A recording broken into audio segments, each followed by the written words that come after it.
a little bit on budget, he probably could, but where we land. So.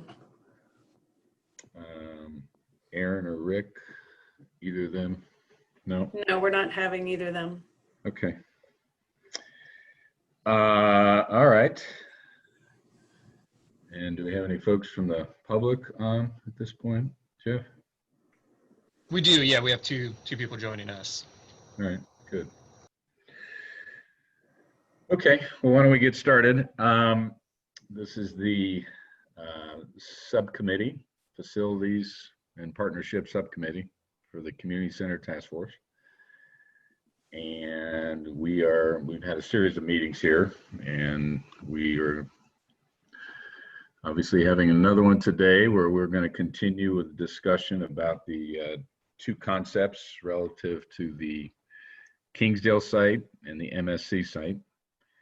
But before we launch into that, we need to deal with one bookkeeping item, that is the minutes from last week. So I want to ask for a motion for the approval. I assume you all had those minutes, so hopefully you had a chance to look through them. So do I have a motion to approve those minutes from last week? All right, Bill moved. Do I have a second? Wendy, good. All right. All in favor? Aye. Aye. Any opposed? Okay. So what we want to do is we're going to spend some time here today looking at a more thorough version. These are by no means a final version of these plans, but what we still call building stacking drawings, kind of understanding the adjacencies of the various programming elements in the buildings on both the MSC site and the Kingsdale site. Hopefully we can come out of today giving some feedback on that and having some discussion, and then the Williams team can go back and fine tune those even more. The other thing we're going to be looking at is some preliminary order of magnitude costs that they've been working on. Trying to get an idea of what we think this will cost. Obviously, there's a whole lot of work and a whole lot that goes into that, and Nan will jump into that when we get to that. That'll be item 3. And then at the end, we'll have public comment or questions. So first we'll have an overall discussion, then public comment and questions. So with that, Nan, why don't I turn it over to you, and I think you can pull up your yeah, I'll share my screen, which has screen. And we can feel free if we need to even ask questions as she goes, because sometimes it's easier when a particular screen's right in front of you. So. All right, can you all see this? It's present. Mm-hmm. Okay. Yep. So again, we're going to start with the MSC site. This is the existing site with Tremont and Kenny.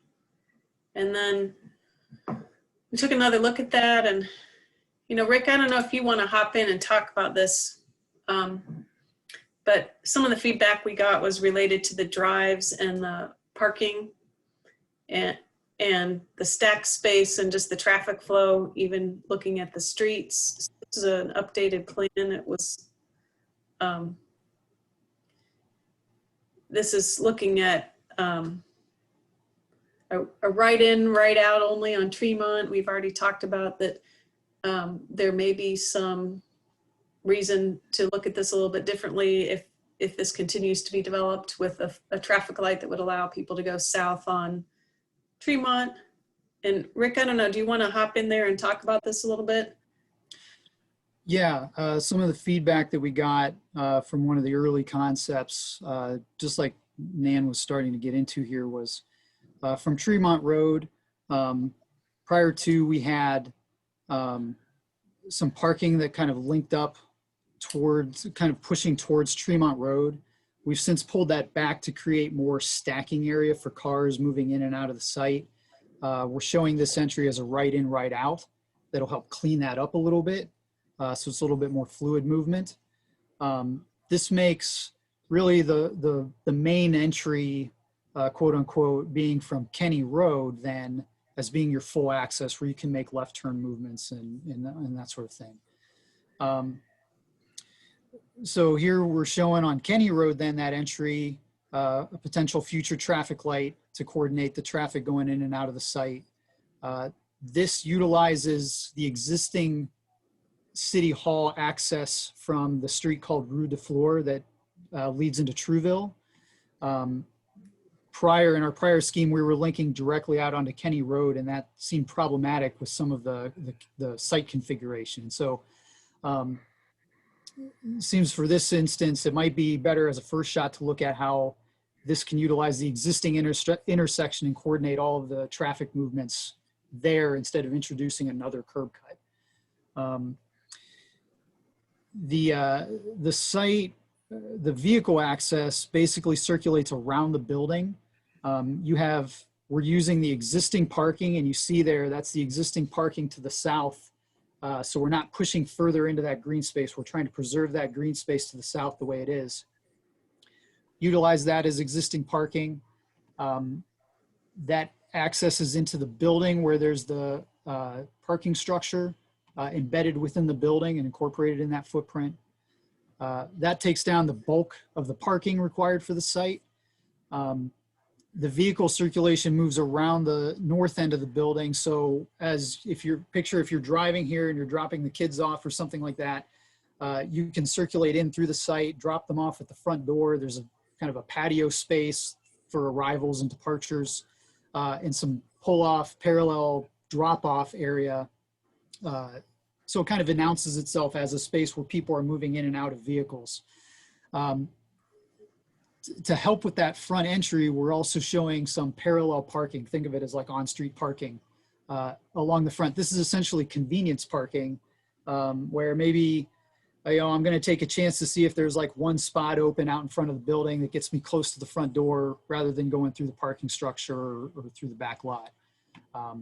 This also kind of helps create a little bit of a barrier between if you have walks and things like that leading up to the building or against the green space to the north, similar to how you do it with on-street parking.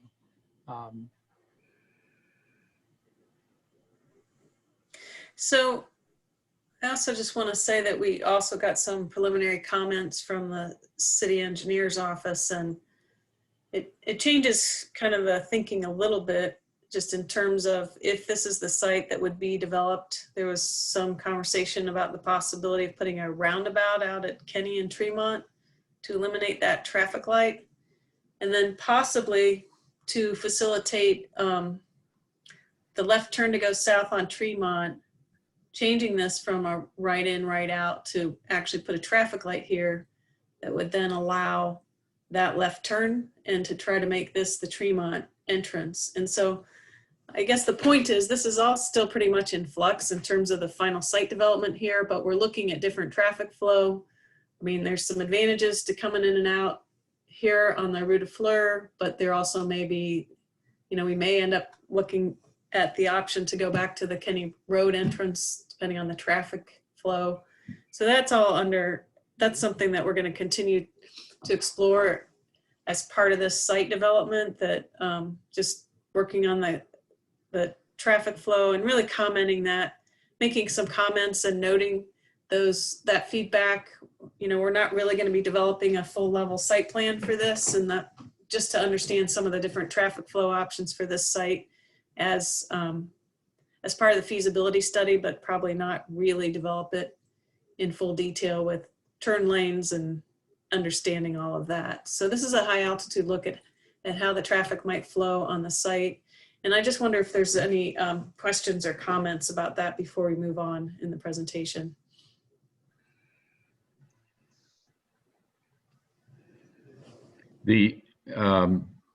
Just one more comment on that. I did see what the city engineer had looked at, and obviously it needs more study, but what's shown here is what she viewed as option one. And the one issue I have, two issues I have with option one. Number one is the right in, right out on Tremont. I think that's obviously it makes for better movement, but there's going to be a whole lot of people that are going to want to go southbound on Tremont coming out of that facility. So I think that's somewhat problematic. And then the second piece is using the Rue de Fleur entry. I know the Trouville folks, at least some of the folks we've talked to, are not wild about that. They would rather this have a separate entry. So the option 2 that the city engineer looked at did have a separate entry out on this. I'm repeating what Nan just said, out onto Kenny, a full access on Tremont Road, both signalized, and not the tie-in to Rue de Fleur, but the other piece to that was the roundabout that she thought would be necessary if we did that. So the two options are very different, and probably for the next meeting, we may want to show both, but I think option 2 is going to be a whole lot more expensive, but option 2 is probably going to be much more functional when it comes down to it. And it's going to kind of keep the privacy of the Rue de Fleur traffic so it's not common with the community center traffic. So that's something maybe for our next meeting we can show both and kind of get some feedback on that. But I think it's helpful to see both. Greg, I Yeah. completely agree with you on everything you said, but the cost on that's going to be quite large. Well, yeah, the big piece obviously is if you have to go to a roundabout at the Kenny Tremont Road, that'd be a major change to traffic in that area for sure, and expense. So, And 2 traffic lights. yeah, here we'd have one, and in the other scenario, well, I don't know if we'll need one on Kenny or not. That's to remain to be seen. So we still may end up with one either way, but we'll just have to look at it. We'll see what she says. So.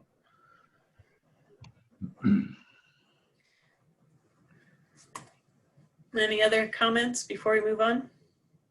Yeah, I like this a lot better than the other one we had before, and I guess I like the ability, the circulation ability coming around the whole building. It just seems to function a whole lot better. The way the sidewalks are tied in, keeping the green space in the back, and really pretty much all the green space in the front too. So, and I think it, help me if I'm right here, Nan, but the future it gives a better area for the future expansion space, I think. So.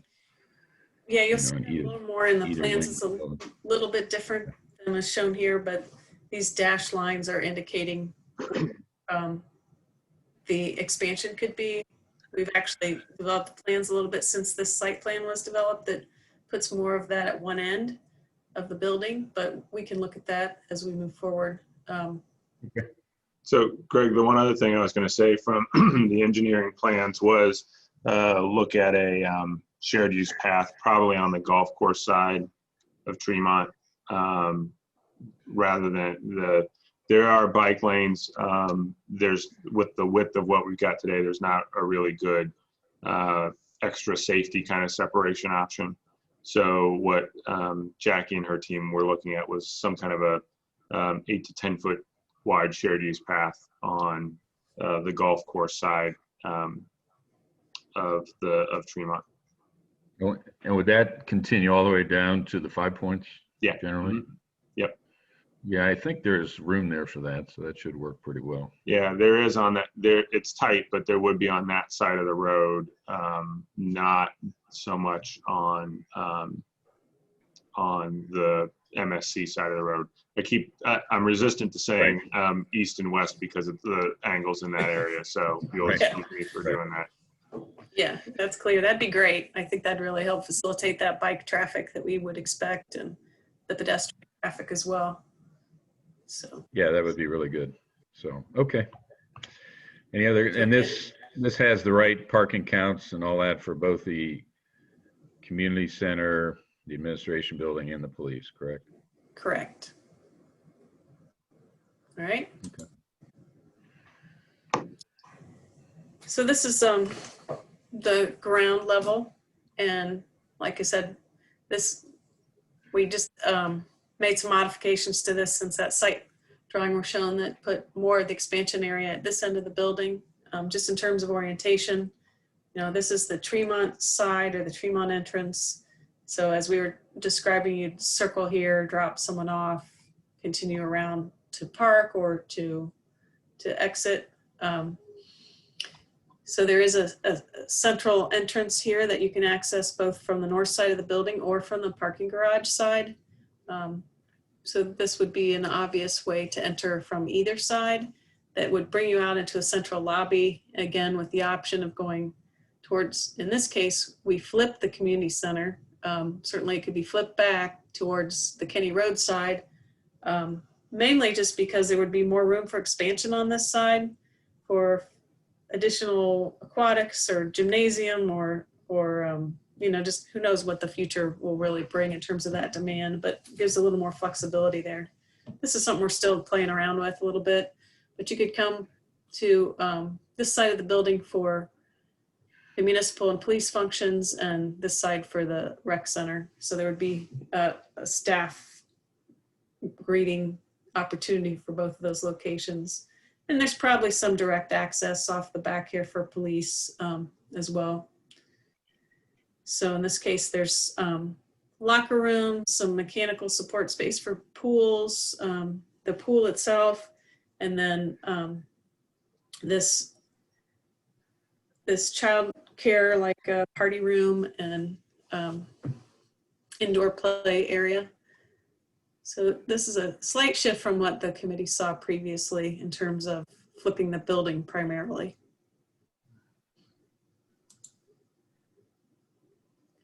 And then you continue to see the same type of stacking on the next level up. So again, the municipal on the golf course, towards the golf course on Tremont, and the rec towards the Kenny Road side. With the fitness, one of the things that the committee asked us to do last time was to include some of these more dynamic spaces for youth, like the esports and the climbing wall, that were priority 3 spaces in the program when it was originally developed. So those are now included in the program for both sites. It was a small amount of square footage, so we have managed to include that in the building at this point. And we're showing this as a dashed line. We talked about this, the potential of partner space, which could be over here, or it could be an infill on top of the pool space, or it could be worked into a different level. You know, that's something we still need to determine, is if we're going to have a partner and what type of partner and where that partner space needs to be. But we think there's plenty of room to do that. We were initially allowing 10,000 square feet in the program for that. It is not shown, and it's not currently in the budget, but I think the assumption is that that would be paid for by the partner on the capital side, at least at this point in the development of the project. On the 3rd level, you see the municipal functions at, again, this Tremont Road side of the building. There is an outdoor patio. Part of this was also trying to keep this front edge lower of the building in terms of its height, which this is the point that is closest to any Trouville residences. So we're saying that this outside piece is only about 45 feet tall. And then, like I said, the gymnasium, some program space for seniors and multi-use, some group X and adventure play, another outdoor patio that would be used for some of that group fitness or group X. And that's pretty much this level. And then on the 4th level, multi-use spaces. So this is the space that would have like the capacity to have a big banquet room, and for functions such as community events, wedding receptions, etc. And that there's an outdoor patio on both sides of the building. There would also be some municipal program space, and this would also have the track that you would overlook the gym. So this is the MSC site. Does anyone have any questions on this before we move on to Kingsdale? Hey, Nan, what's our parking number? How many spaces do we have? And with the municipal administrative office and police, how many do they need on a daily basis? I'm just gonna flip back to that because the numbers are on the site plan and, oops, I'm going the wrong way.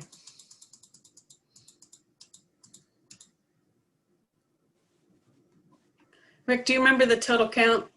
It looks like it's.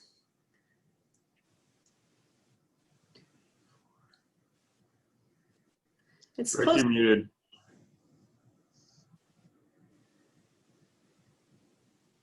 I can probably put it in my phone and add it.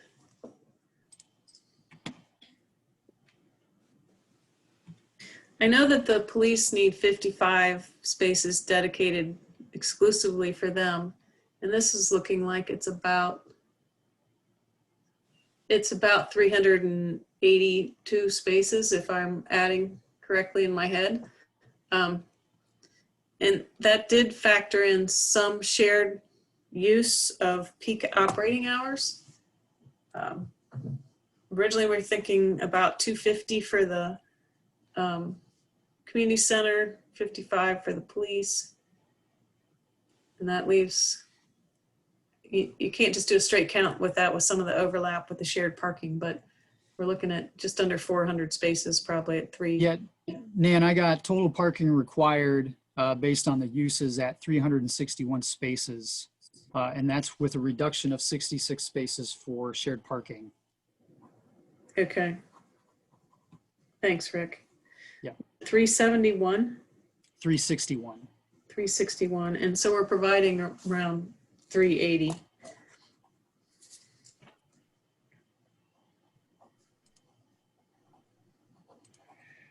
Yeah, you had the detail on I don't know what, a couple weeks back on that chart you put together. I think it was 3 weeks back. In terms of all that parking, maybe you can just resurrect that and we can remind everybody each time we look at this so we have that in front of us. That's probably a good idea. Any questions on the MSC?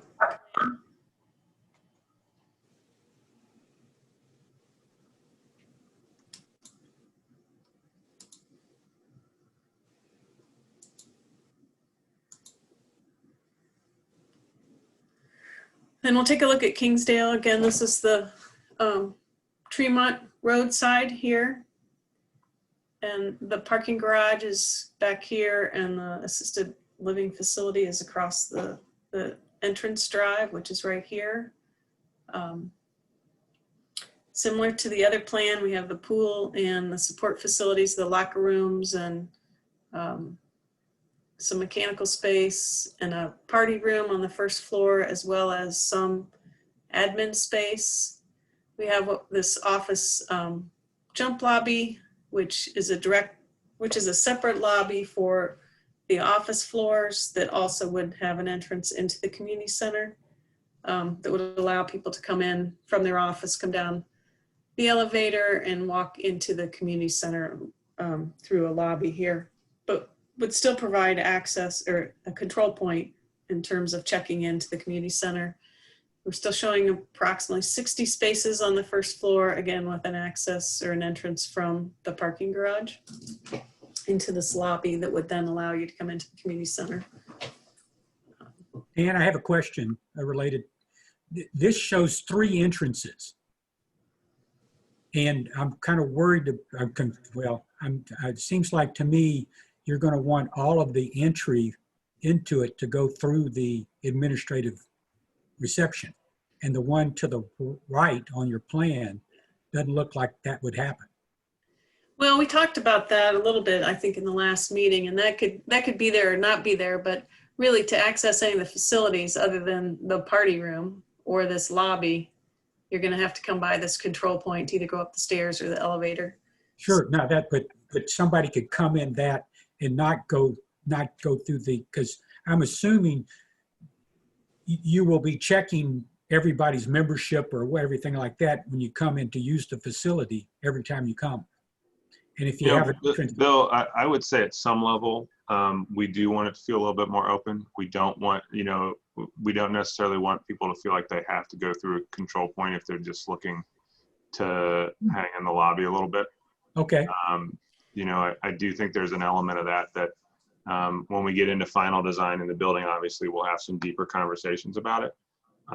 But I guess what I'd say for this point is I just want to challenge that assumption a little bit. okay. And we'll deal with that when we get to kind of final design. Postponing it to that point is right on point, I'm sure. That'll be fine. Yeah, I think that makes sense because I think it would be nice to have this be a space that someone could come and sit and watch the pool, or, we talked about, is there a little coffee cart, or, we don't know any of that for sure yet, but be a nice hangout space, and yet it's outside kind of the control point for the community center, most likely.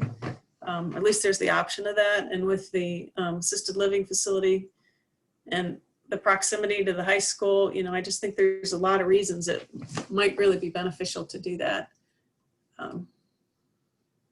And I think, on some of the tours, you might be able to have that kind of mindset in looking at where the security points are in these buildings and how that works and how you think you might want that to work in Upper Arlington, because there's a lot of different approaches to it in different community centers, but you definitely want to have some controlled access.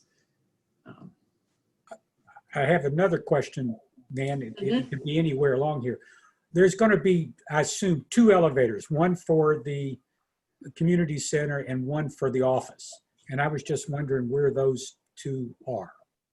Right now, again, this is a stacking diagram, but we're showing one right here and one right here. So there's a stairwell and an elevator for the office lobby and a stairwell.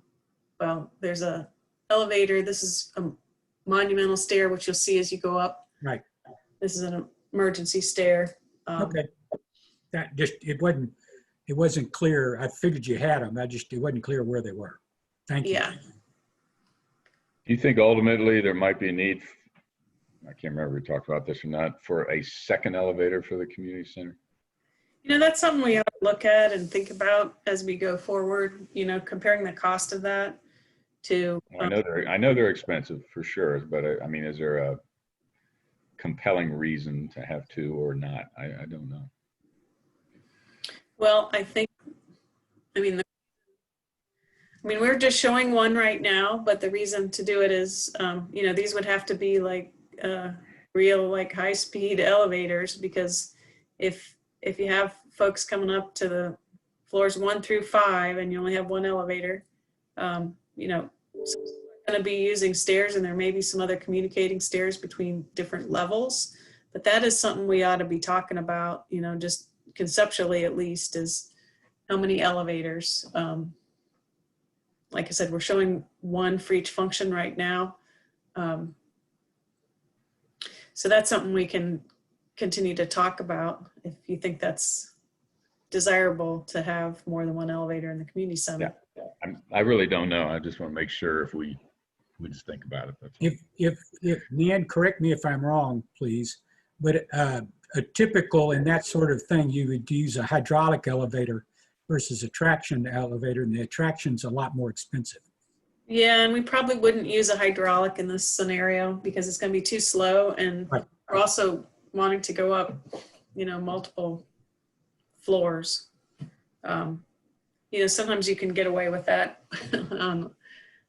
Fewer floors, a little easier than because of the speed and just the height restrictions. But I think we're looking at, we're thinking we could duplicate one of these as a service elevator, probably the building elevator, but we need to look at that too. So kind of in the next level of development, as we're really laying this out beyond kind of blocking and stacking diagrams.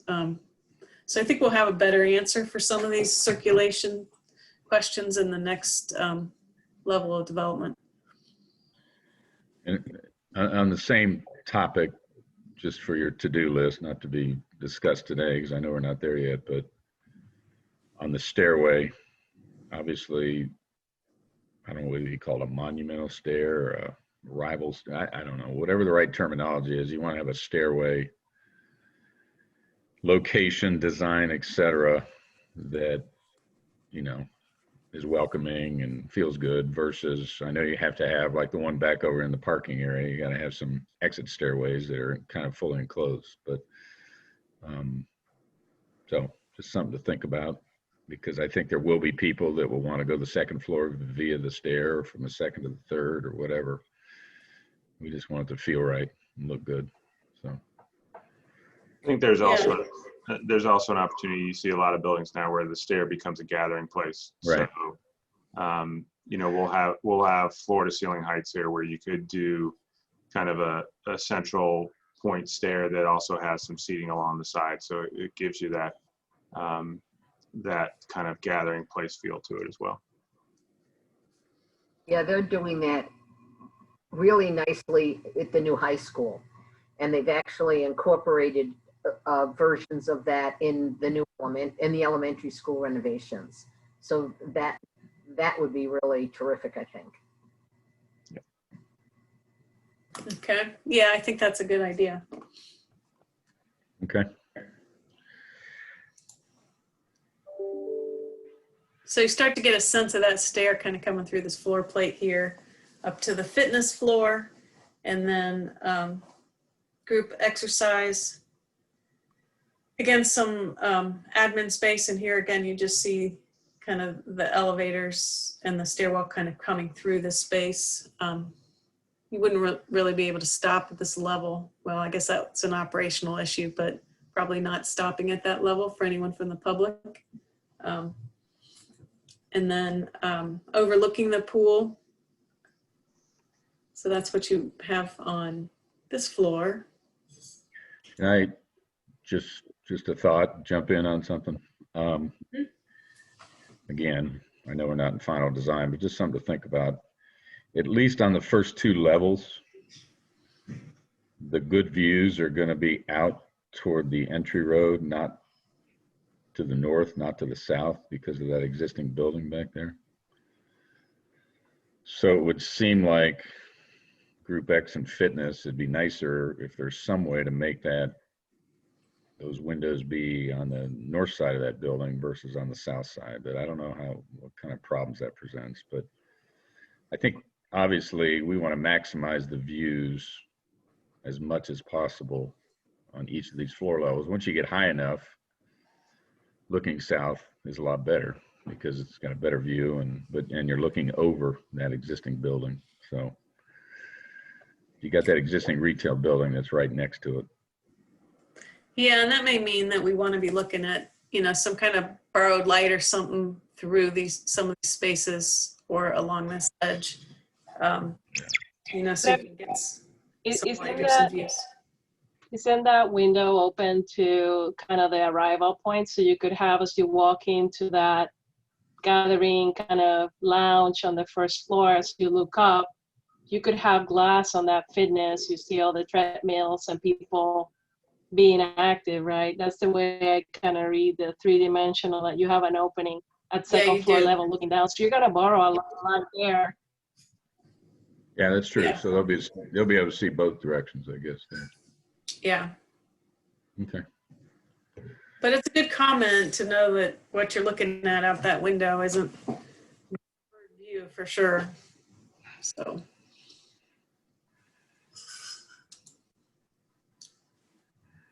And again, on the third floor, the two wood floor gyms and the Mac gym, you can again see this open stair. And then this is where we added the adventure play and analytical fitness, where you really kind of measuring your performance, whether you're working out on equipment or you can be competing just against yourself or maybe with a group. Are we gonna do bocce courts for the seniors? I know that's a detail, but I was walking by the senior center recently.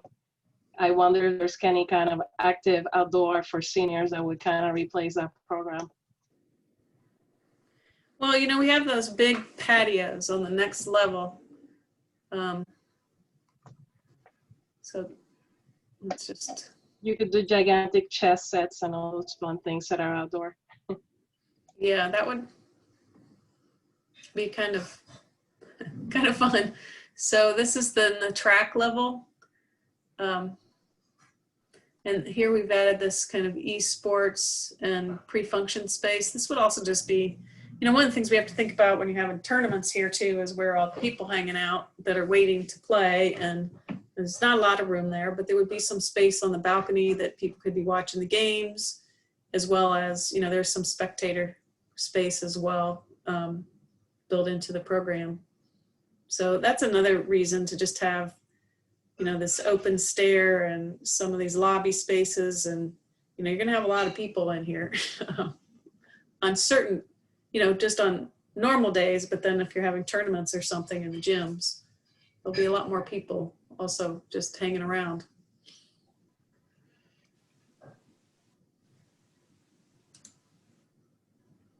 So this is where I think,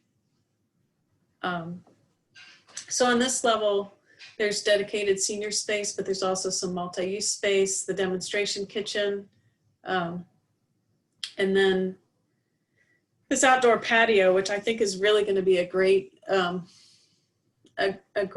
asset in terms of the facility, to be able to do classes out there or to have a pre or post function space for something happening in the multi-use room. So I think there's just a lot of potential great use for that outdoor patio space.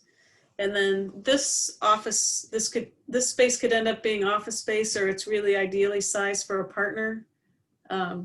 It's about the right size for what we were programming. If we had a fitness partner, wellness, physical therapy partner, we may want to reconfigure things depending on who the partner is, but there's at least some square footage that's available in terms of the layout of the space. Nan, on the outdoor patio, how many feet up would that be? I was thinking the same thing Greg was about the views, and I think that would clearly be over that office area or retail area behind us. Anna, do you know what the height of that outdoor patio is on this 5th level?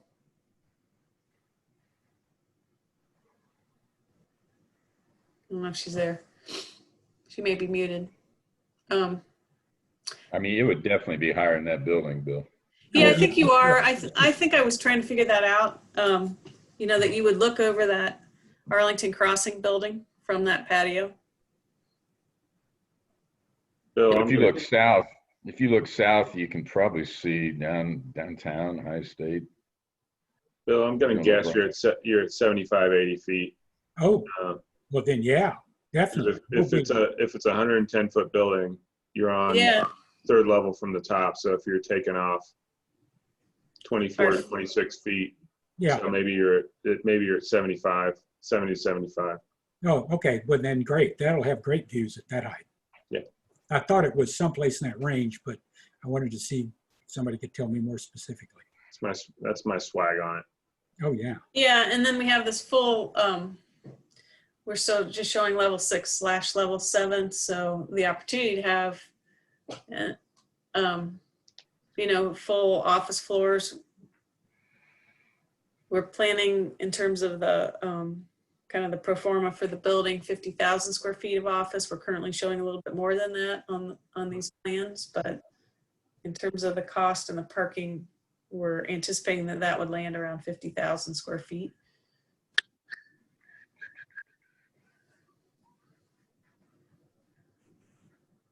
So that's the MSC site. Does anyone have any other questions about this layout? Just for clarity, so there's another floor on top of this that looks exactly the same. So there's two of these pancakes on top of this. Yeah. Yeah, so that's correct.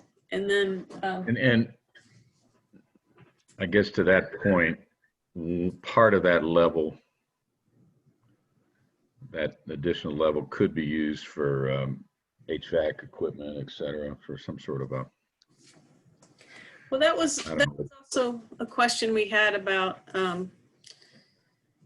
do we do a mechanical penthouse or do we take part of this floor? And, you know, that's one of the questions is how important is it to have 360 views for the top level of the facility? We also talked about what on level 7 that we would probably have another outdoor space for the office use, probably at this corner, which would really give us those nice views towards downtown in Ohio State. So those are some of the things we need to be working through in terms of, you know, really where are you going to put the mechanical space? We've been thinking of penthouse, but we could take part of the floor if you're willing to give up some of the views. Yeah, I don't have a feel for how much space you need or anything. So obviously that's something you have to think about and present some options. So Nan, this is Margie, bear with me here. I've slept since our last conversations. Are we anticipating that there will or will not be office space above this? My understanding is we're anticipating right now that there will be 2 floors of office space above the community center, and it'll be a total of approximately 50,000 square feet of leasable space. And so that's not the top then. It's going to be above us? Well, so this plan right here is typical of level 6 and level 7. So yeah, that would be above this top level of the community center, which is on level 5. I see. So level 6 and 7 would be office space. And there's the potential here to either use this floor for mechanical or for a partner, or it could just be leasable office space. Okay. So there's some good flexibility. And I think, you know, as we continue to develop the moving from more of a stacking diagram into more of a concept, and also trying to just sharpen the pencil on some of the cost estimating and some of the assumptions. You know, we'll probably be manipulating the floor plate a little bit to be sure that our program area is exactly what we want it to be for the performa side. You know, so there's a little massaging back and forth between the cost and the concepts and how the plans are laying out. We have plenty of space right now, I think, to allow for that office space. And, you know, some of the things that you know, that aren't necessarily shown in here yet, as far as some of the mechanical and, you know, the support spaces, they're accounted for in the square footage, but they're not really detailed in the stacking diagram yet. So we need to get a handle on how some of those things are going to be working is the next kind of level to just be making some assumptions about. And Margie, one of the other thoughts on this is if you have that office space, that does provide some area for potential expansion down the road if that's ever needed. Obviously, there's a lot of things that have to be figured out about that, but that's one of the comments we have gotten from the public in some of the emails, et cetera. Where would the expansion space be for this site? I mean, right now we're just worried about building what we got, let alone expanding, but you never know 10 years down the road what the need might be. So you have some ability to use that office space for expansion space if need be. That wouldn't be the only option, but it would be an option that would be available. So.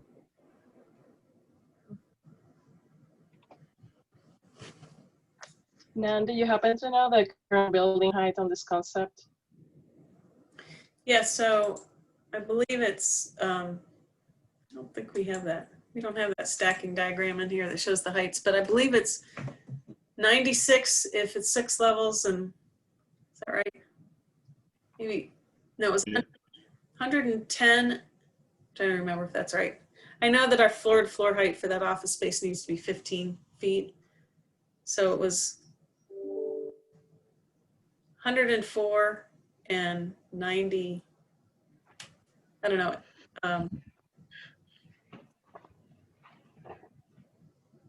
Must have been 92, something like that.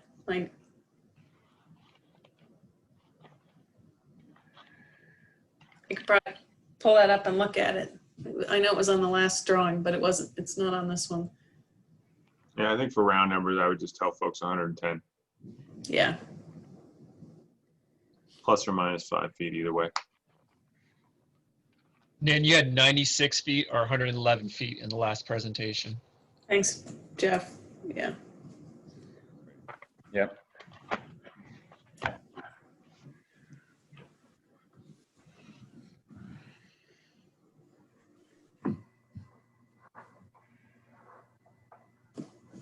Any other questions about this plan?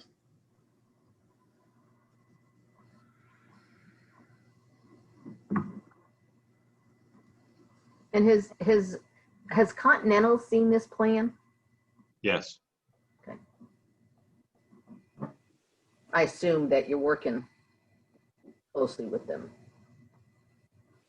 Well, and this is, at the presentation to the last task force meeting, we presented this and Frank presented the Continental drawings, and this is really just the next evolution of that. And this will continue to evolve. So I think they're very familiar with what we're doing here. Yeah.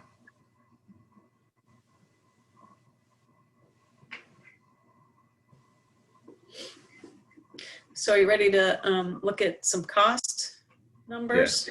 Yeah, let's move on to that. I think that's important. So what this, we're calling this preliminary order of magnitude cost summary. And this is what we did to come up with costs is we looked at every item in the program and put a per square foot cost into each line item based on historical cost data that we have in our database, and then applied that to both sites and came up with kind of a low range and a high range cost based on square foot cost. So this is still pretty conceptual in terms of cost estimating, but it gives us an order of magnitude so that we can start to be looking at how this building and the program and the square footage interface with some of the pro forma. And we're going to be continuing to develop these numbers. So you can see on the MSC site that the overall project cost, which includes the community center, the city administration, and the police administration, as well as the structured parking and the site work, the range is roughly 70 million to 76.5 million. And if you look at the Kingsdale site, the assumption we were making for this exercise was that the commercial office space, the cost of the commercial office space would be offset by the anticipated long-term leases on the space. So that would be designed into the pro forma for those. And so when we're looking at the Kingsdale site, it's the site work, the first floor level of the building that the community center is in. And this is just the cost of the community center floor. So looking low range to high range, 46.1 million to 51 million. So that's, and Greg, I don't know if you want to talk about sort of the comparison between the two, because we're tearing down the current MSC. So this is just the construction of the new building in both cases. Yeah, so we're trying to work towards like an apples to apples comparison. This isn't 100% perfect, but I think it gets us a good start to get in the ballpark here. On the MSC site, obviously you're building the community center, but you have to rebuild city administration, police administration. So all that is a necessity if you're building on the MSC site. So that's why that cost is a whole lot more than the 70 to $76 million project cost range. On the Kingsdale site, you're not rebuilding the city administration and the police administration. You're just building a sorry about that. You're just building a,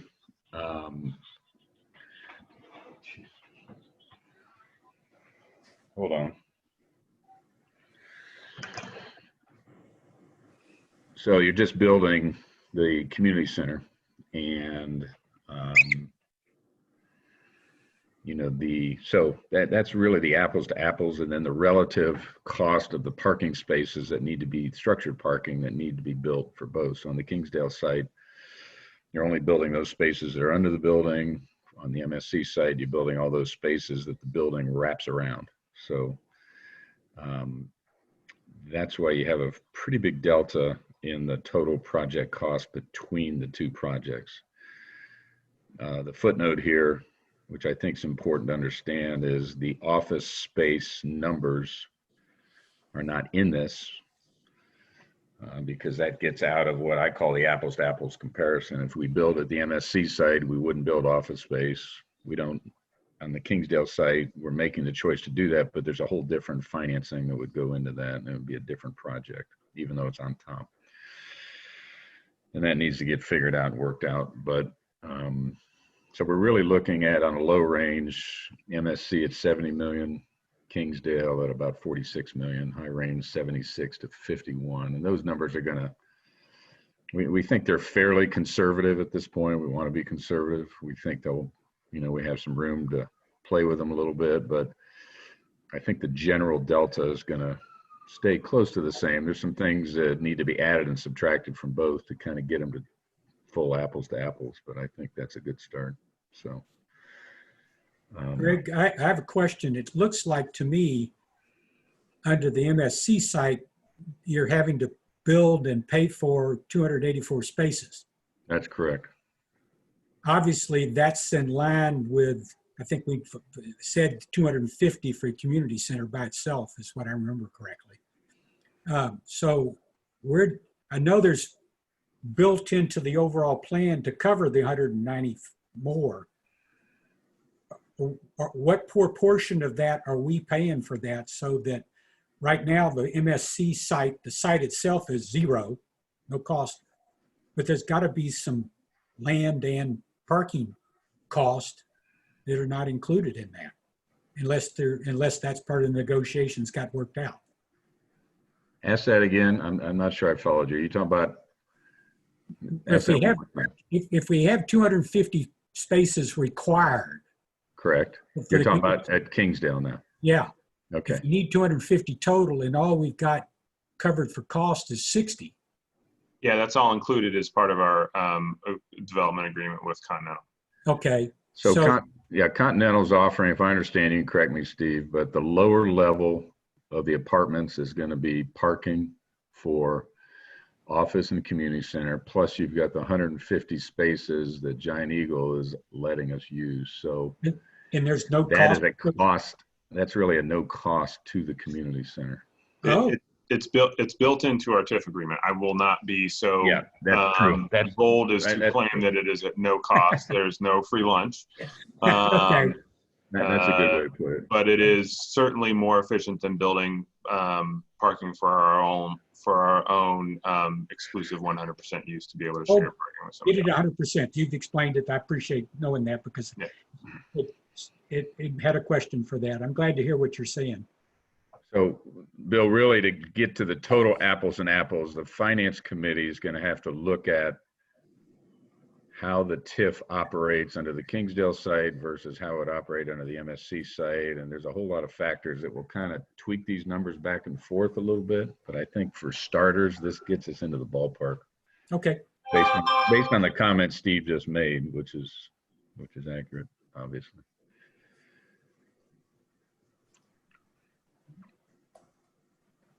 Thank you. That answered my question.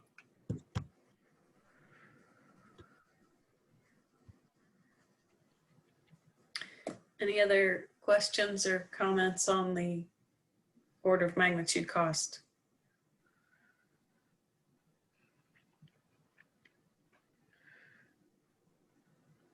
It's always sticker shock when you first look at these things. I do have one other question. I noticed there's about a 10% increase in square footage to the Kingsdale site. over the community center and the MSC. So is the 8,000 square feet additional common space, or is it additional useful space?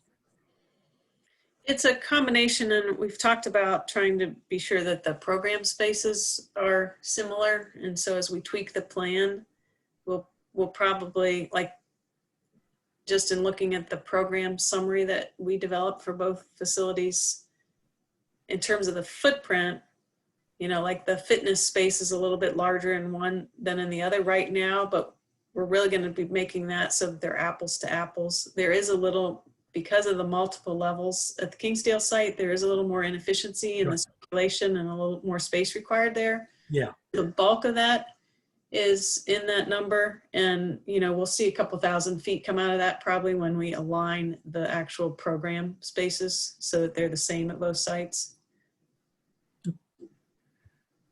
I figured there'd be more common space because we stack it in. Yeah. So, okay, thank you. Mm-hmm.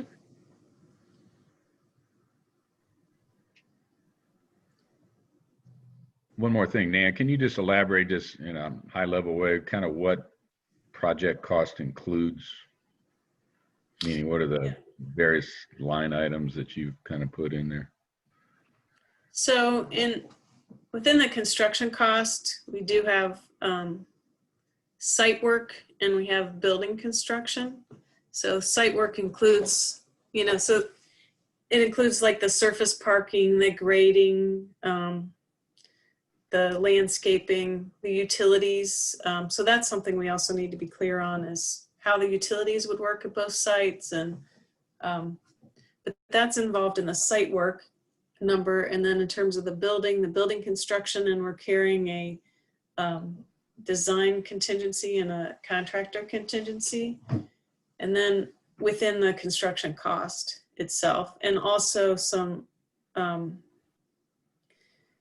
FF&E, well, actually that's in the project cost. So once we have a construction cost, then we're putting professional fees on top of that.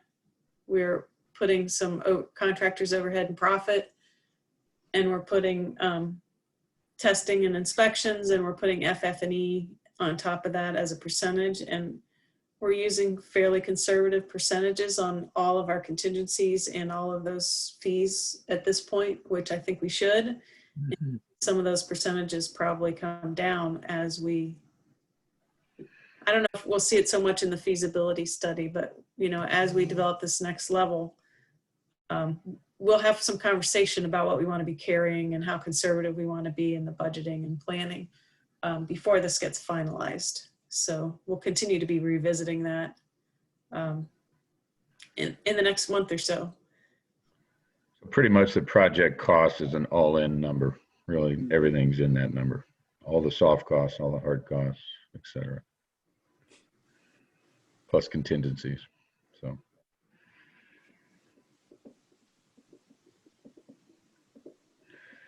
I mean, we have equipment built in for, you know, the pools and the fitness center, and, you know, we have those allowances in as well. Okay. Questions?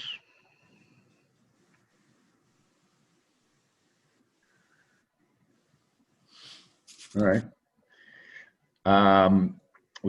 Let's go on to number 4 here. We've kind of had some discussion on the concepts. Let's just talk about next steps. We have a meeting here in 2 weeks. I can give my 2 cents, but I certainly want to hear what everybody has to say. Obviously, we'd like to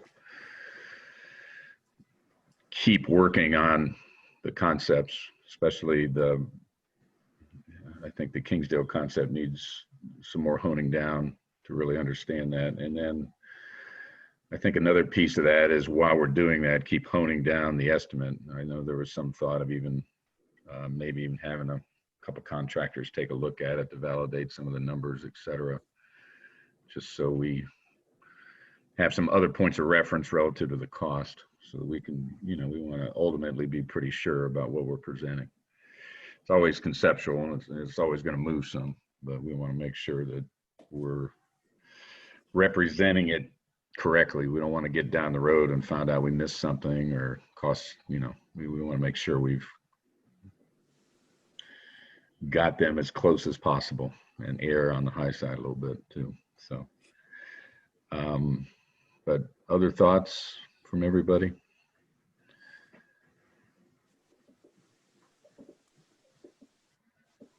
One of the things that at the last meeting we had, I asked to see, do we have some examples of multi-story urban type community centers? I know I've seen the information was provided about in Colorado, in Denver. But that particularly, that is almost as conceptual as what we're looking at now. I'm just kind of wondering, my issue is to make sure that we have the level of interconnecting so it does become a true community center for multi-generations. It's going to be hard to implement that, in my opinion, by doing it stacked, but we have no other choice but to do it that way. So, but I'm just trying to wonder, are there some examples? Like I say, the Denver doesn't look like to me got any more information than what we've got now. I didn't see anything that actually showed actual footprints for that, et cetera. So I'm still interested in seeing that kind of information. I don't know if that's possible or not, but. Yeah, my understanding is that Tom is working with our marketing department to get you some images of a couple other stacked projects. So I'll follow up on that because I thought that was ready to go. So. Thank you, Nan. Yeah.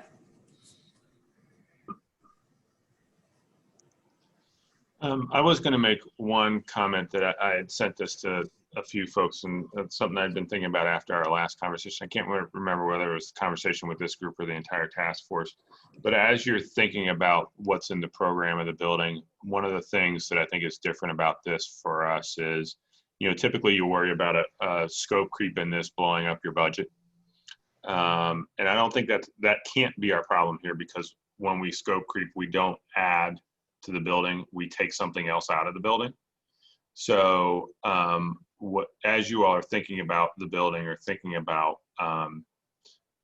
what's missing in the building, I think the site itself is gonna impose some discipline on us to say, okay, if we wanna add that to the building, what's the thing that you would shrink or take out? So and to that, I think the space to think about is that space that's adjacent to the gym and adjacent to the track on the Tremont side. So as you all are thinking about it, because there is still, we want to make sure that we're constantly asking the question, do we have the right stuff in the building? Be thinking about the building in that sense. So be thinking about whether we've got the right activities, the right program in the building. And, for a budgetary perspective, it's good because we've got the discipline of space. But it is a restriction in terms of being able to, we can't just simply grow the building, as it were. So that's one thing I just wanted to make sure I threw to the group as you all are kind of processing this whole thing in your minds. I think that's going to be one of the challenges we're going to face down the road. And I think just related to that, I didn't mention there's like a 2-story climbing wall on both options. That we did add some of those more adventure play, esports things back in. And I will say that programmatically, we tested the program in the survey, in the community meetings, in the first phase. So I think we need to be very careful about straying too far from what was determined in that survey in terms of what the program spaces are. But, it is something we can look at as we continue to develop this plan. But I would be very hesitant to do that without, some basis for doing that, because of all the effort we've put into trying to understand what the core program components are. Mm-hmm. But you may get some other ideas as you tour some of these facilities later this week. You're going to see some things, and hopefully that'll enliven the plan a little bit for you too, as you can imagine, what the group fitness space is, or what the climbing space could be, or the, you know, some adventure play when you get up to Westerville and you see that space for that ninja course. I mean, that, you know, you can start to imagine some of these spaces. I had some photos, but to see them in person, I think will really help. So hopefully most of you can go on that tour. Good. Other comments? So Greg, I see that we do have one raised hand among our 2 attendees. Sure. At some point, if you're ready to go ahead and take comment from the public, I think we don't have too many folks, so I feel like we can be a little bit more free in our process today. No, I'm fine with that. I don't have any issue with that. That's what. So Jeff, I think Mr. Ed Sweeney had his hand raised, and Ed schools me all the time on Zoom, so I'm guessing once Jeff gets him promoted, he's going to figure out how to get himself unmuted and ready to talk. I think I'm unmuted. Can you hear me? Yeah, we can hear you. I can't see me, but can you see me? We see a very nice picture of you. We don't see your actual face, but we can hear you, so that's just fine. You see me with the otter? Okay. Anyway, I'm really impressed with the amount of work you guys have done. I think it's going to be awesome. I have like 4 questions. The first one is from my wife. She's a runner, and she wants to know how many laps per mile for the running track. Does anybody know? Man, that's on you. Yeah, that's on us. And I don't personally know that, but I know this. I don't know if Anna knows that, but I know this, that we can provide that information because that's something that we would normally do. So That's important. So I'll look for that on the next presentation. Okay. Ed, we know how to find you. I'll email to you. All right. And my next question is, as Steve knows, I scheduled the Upper Arlington Senior Center current events on Tuesday afternoon, and you know we book in advance, and I wondered how soon I can schedule something close to the final project to show the current event people. We have about 60 people on our list, and we have over 30 every Tuesday. Any idea when I can present? You can present something. Tell you what, Ed, we'll have Emma coordinate with you because she's helping the task force out on getting that coordinated. So we've got a couple other things where we're going to be. I know Emma's been working on the Rotaries and Leadership UA and a couple other things. So we'll work you into that. I will also complain that you usually make me schedule like 3 months out, but you're going to work these guys in really early. So I'm going to take a little bit of offense to that, Ed, but I'll let you go on this one. Ed, I'll be in touch and we'll shoot for something hopefully in early December. Well, I have an opening January 12th. That should be safe. Okay, well, we can keep Margie busy that day because we have UA Rotary that day. But okay, January 12th, we'll shoot for something. 2 o'clock. All right, I'll put it on the calendar. So you're going to present starting in December. That's cool. We'll have somebody for you, and we'll figure out who it is. Well, you'll have practice after doing December presentations then. That's right. Okay. We'll be good to go. And by the way, in all seriousness, thanks for setting that up because it is a great group to speak to. And one of the groups we really want to make sure we touch base with. So thank you for setting that up. I know people love it. And I had all the candidates for judge there. The judges love it because they don't get to present very often. So the next question is, maybe I missed this, but is there a cafe somewhere on the plan? There is. So there's a cafe adjacent to the senior spaces, and there's also a demonstration kitchen and a multi-purpose room that could be used for your large luncheons and also other community events. So there is a cafe right now. It's on that 5th level. So there's a kitchen. There's a kitchen. There is a kitchen.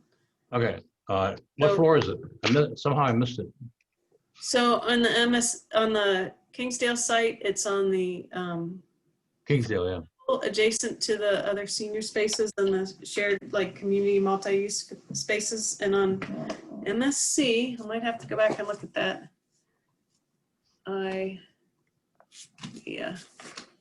See see what level that's on, and I could put it back. Anyway, while you're looking for that, my next question is, it looks like the MSC site is 50% more expensive than the Kingsdale site. And also I heard there's complaints about the MSC site from the neighbors. They don't want all that extra traffic there. They like living in peace. When are you going to stop looking at that and concentrate on the Kingsdale site? I'm getting some smiles, I see. Well, yeah, first on the traffic, that's something we're still looking at. And their comment was they really didn't want us to share that, what is it, Rue de Fleur, that drive as part of their entry. They don't want you there at all. Well, you know, we've heard different things, but there's some definitely don't want us. I don't blame them though. Some are a little more positive about it, but yeah. Well, yeah, but with the 50% extra cost, why are you even wasting time on it? That's my question. I think as we move down the path here, the picture's starting to get clear, and that will influence our decision, but we want to still make sure we do our due diligence on both. You're just going to present one to the community, right? We are hoping that we are going to recommend one to city council. That's correct. Okay, good. Yeah. And I mean, we just got these numbers back this past week. This is the first chance that the committee's had to see the numbers. And as we said all along, we're going to be exceptionally transparent, or try to be exceptionally transparent anyway.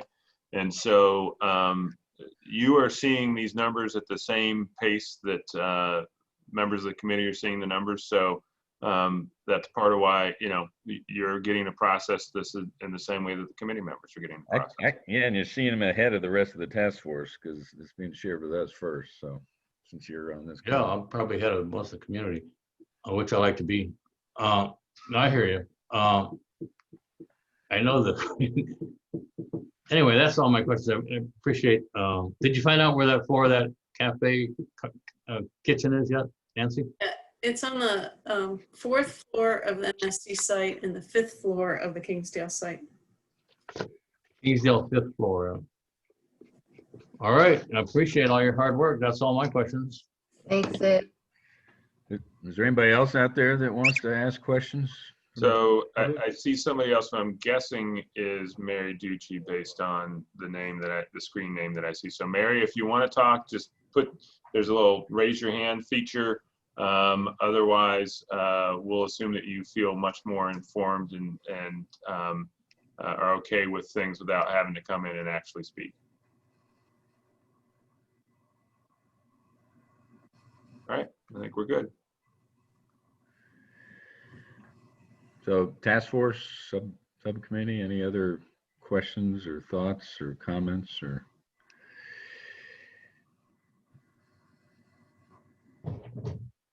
So I think go ahead, Bill.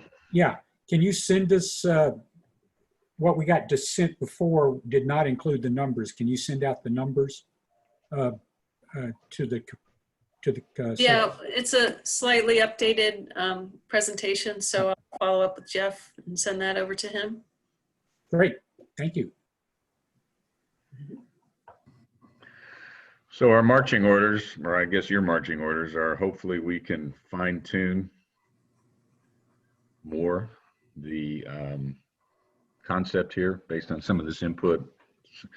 And I would say with a special focus on Kingsdale, that seems to, you know, need some more effort, more work for us to kind of really understand it better, along with the estimates and getting maybe some outside contractors to take a look at it also, just so we can keep kind of honing it down to so that we're more comfortable. Yeah, we're definitely on track for that. So, and I think our next meeting is in 2 weeks. So you need to tell us whether that's going to work for you in terms of it'd be nice if we could hold to that date. Yeah, we're going to try to hold to it. So we're going to just try to be cranking in this 2-week period and hopefully get some quick turnaround on just some feedback from some contractors on the cost as well. Okay. So we have some work to do for sure. All right. Well, let's shoot for that. That's on the 9th, I believe, 4 o'clock. I think it's So- on. Is that right? Yeah, the 9th is correct. Is it? Okay. for some reason, it can't possibly be 2 weeks from November 9th. Where did October go? Well, pretty soon it's gonna be It can't Christmas. be. So, 2 weeks. Almost mid-November, that's very frightening. So, okay. Well, thank you all All right. for your feedback and so, we'll all keep right. working. Anything else, Margie? Got anything else? We all good? Okay. Do I have a motion to adjourn? So moved. Motion. Second? All in favor? Aye. Aye. All right. Thank you, everybody. Appreciate it. Thank Thank you. you. All right, All right. thank you. Bye.